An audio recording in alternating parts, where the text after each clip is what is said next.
మన inner peace YouTube ఛానల్లో మరణం లేని మీరు సెషన్స్లో ఈరోజు ఎపిసోడ్కి మీ అందరికీ స్వాగతం అండి. మనం లాస్ట్ ఎపిసోడ్లో హిప్నటిజం గురించి డిస్కస్ చేసుకుందాం అని అనుకున్నాం. అయితే దానికి ఇంట్రడక్షన్గా conscious and subconscious mind గురించి మాత్రమే డిస్కస్ చేసుకున్నాం. సో కాన్షియస్ మైండ్ ఎలా పనిచేస్తుంది, కాన్షియస్ మైండ్కి ఉన్న శక్తులు ఏమిటి, లేని శక్తి ఏమిటి, అలాగే సబ్ కాన్షియస్ మైండ్కి ఉన్న శక్తి ఏమిటి, లేని శక్తులేంటి, ఈ రెండిటి మధ్య ఉన్న సంబంధమే యోగ నిద్ర, ఈ హిప్నోసిజంని మనకి తెలియచేస్తుంది అని అనుకున్నాం కదా.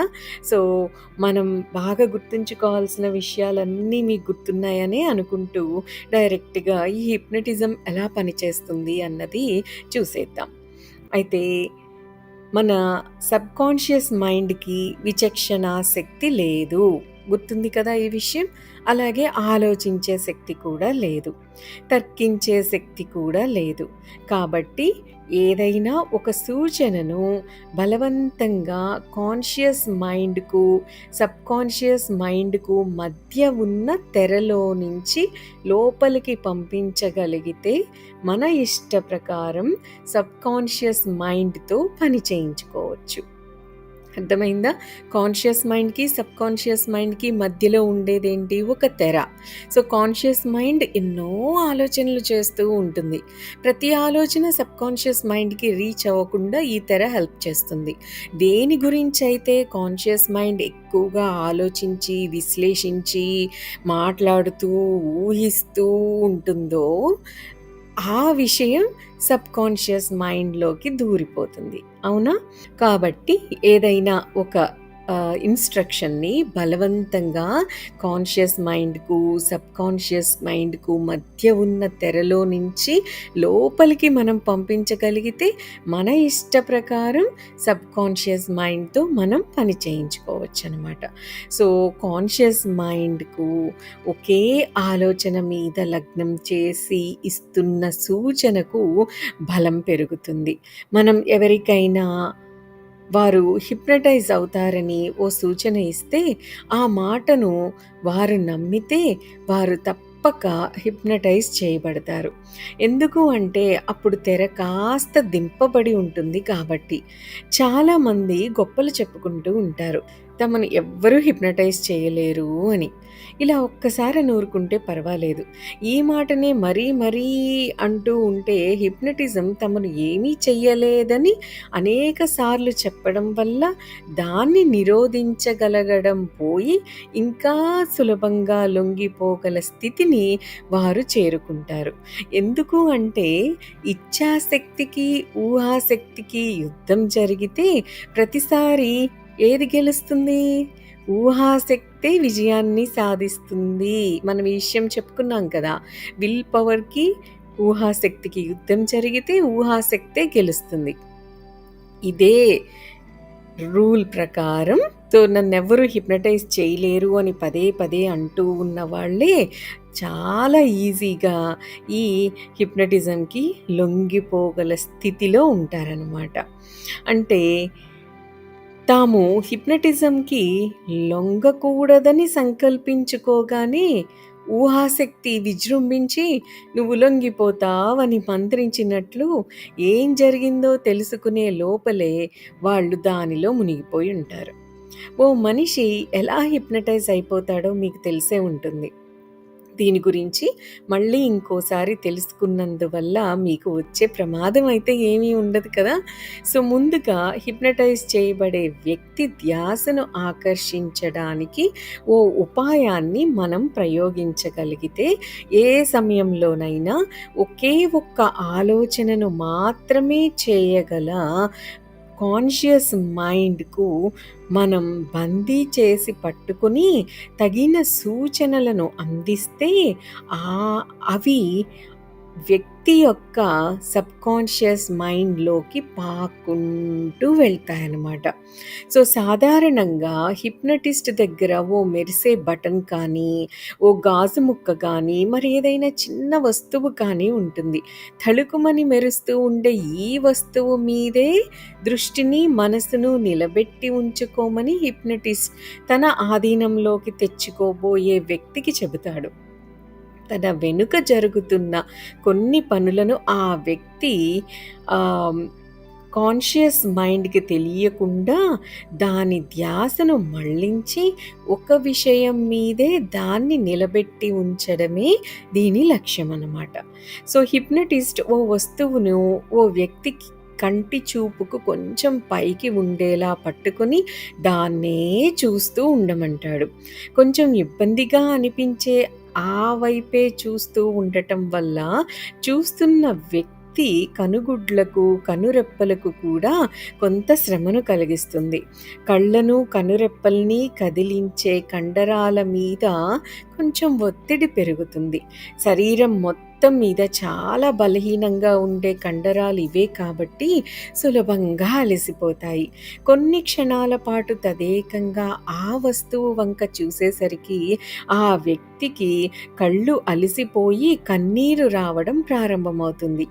ఈ పరిస్థితిలో ఆ వ్యక్తి అలసిపోతున్నాడని, అలసటితో అతని కళ్ళు బరువెక్కుతున్నాయని, తాను నిద్రపోవాలని అతనికి అనిపిస్తున్నదని చెప్పడం హిప్నటిస్ట్‌కు చాలా ఈజీ. నిజంగానే ఆ వ్యక్తి కళ్ళు బాగా అలసిపోయి ఎప్పుడెప్పుడు వాటిని మూసుకుందామా అని అనిపిస్తూ ఉంటుంది. అప్పటి వరకు వాటిని అలసిపోయేలా చేస్తున్నది ఆ హిప్నటిస్టే కదా! సో, మీ కళ్ళు అలసిపోతున్నాయి, మీ కళ్ళు అలసిపోతున్నాయి అని ఒకే మాట చచ్చేంత విసుగు పుట్టిస్తూ మళ్ళీ వచ్చి తగులుతూ మనస్సును తొలిచేస్తూ అతడి రక్షణ కవచాన్ని ఎరుకను ఛేదించి అతడిని మైమరిచేలా చేస్తుంది. యథార్థానికి ఆ వ్యక్తికి మొత్తం వ్యవహారం మీద విసుగు పుట్టుకొచ్చేసి దీనికి బదులు హాయిగా నిద్రపోవడమే మంచిదని అనిపిస్తూ ఉంటుంది. ఈ విధంగా కొన్నిసార్లు జరిగాక ఆ వ్యక్తికి హిప్నోటిస్ట్ మాటల మీద నమ్మకం ఎక్కువ అవుతుంది. అంటే ఆ వ్యక్తికి హిప్నటిజానికి లోబడే అలవాటు ఏర్పడుతూ ఉందన్నమాట. కాబట్టి హిప్నటిస్ట్ ఆ వ్యక్తికి మీ కళ్ళు బరువెక్కుతున్నాయి అని ఓ సూచన ఇస్తే ఆ వ్యక్తి వెంటనే ఆ సూచనను ఏమాత్రం సందేహించకుండా నమ్ముతాడు. ఎందుకు అంటే ఇదివరకు కూడా హిప్నటిస్ట్ చెప్పినట్లే అతడి కళ్ళు ఆ పరిస్థితుల్లో బరువెక్కాయి కనుక. ఆ విధంగా ఆ వ్యక్తి హిప్నటిస్ట్ ఇచ్చే సూచనలు, సలహాల మీద కొంచెం నమ్మకాన్ని పెంచుకుంటూ ఉంటాడు. సబ్‌కాన్షియస్ మైండ్‌కు ఏమాత్రం తర్కము తెలియదు కదా! దానికి విచక్షణ జ్ఞానం ఉండదు.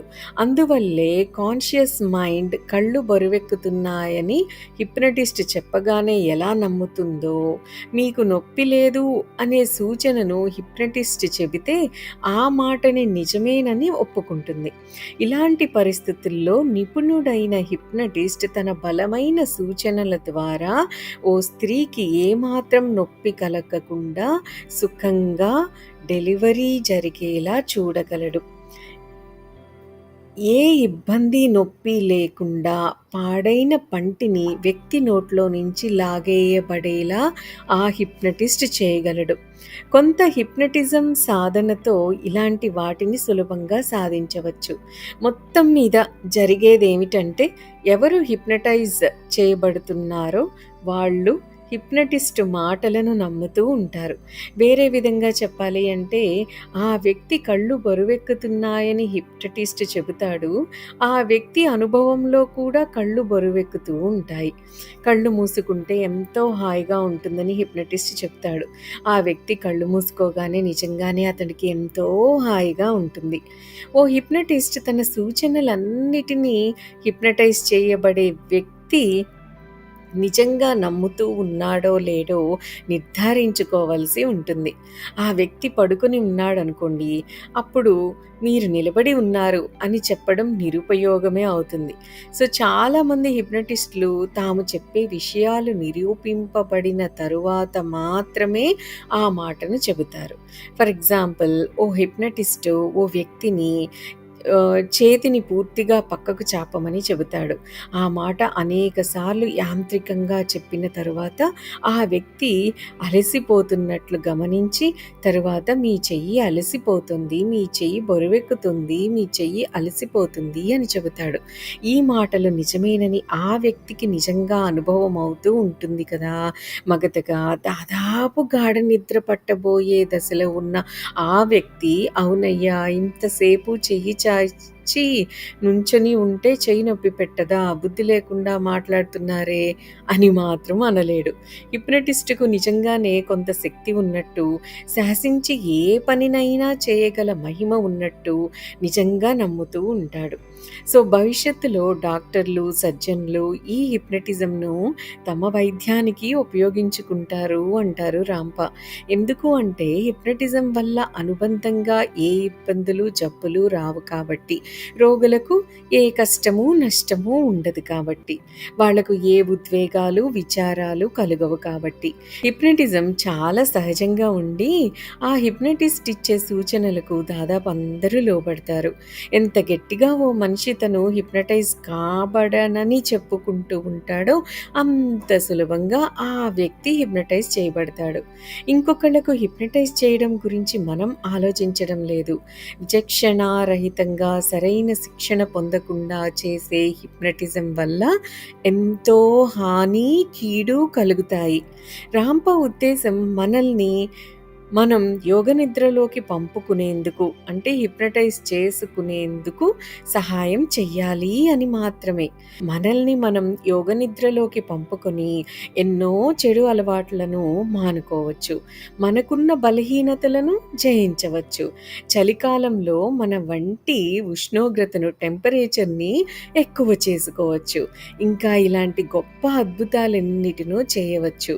అందుకే రాంప మనకి మనం చేసుకునే ఈ సెల్ఫ్ హిప్నటిజం గురించి చెప్పాలని ప్రయత్నం చేస్తున్నారు. అంతేగాని ఇంకొకళ్ళకి హిప్నటైజ్ చేయడం గురించిన ఆలోచన రాంపాకి లేదు.